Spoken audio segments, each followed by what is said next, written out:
It's actually turned back to fall here-ish. I don't know, sort of late summer. Anyway,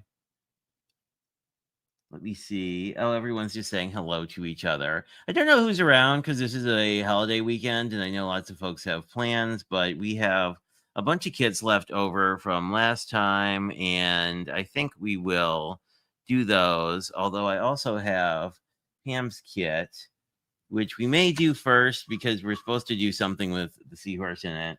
So we may. Oh, hey, Judy, how are you? We may look at that. I got one piece of happy mail that I haven't opened this week.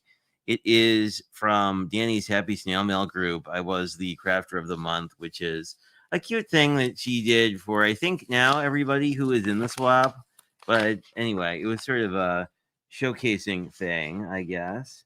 Oh my, we have lots of things in a very large envelope. Haven't done a race in a long time, but in a couple years. But I do enjoy outdoor running, so that is very cool. And I didn't say who this was from. That was very remiss of me as well. This is from C. Taylor. I think that's Crystal. Anyway, I will look it up later, as sometimes I oopsie names and then it's sad.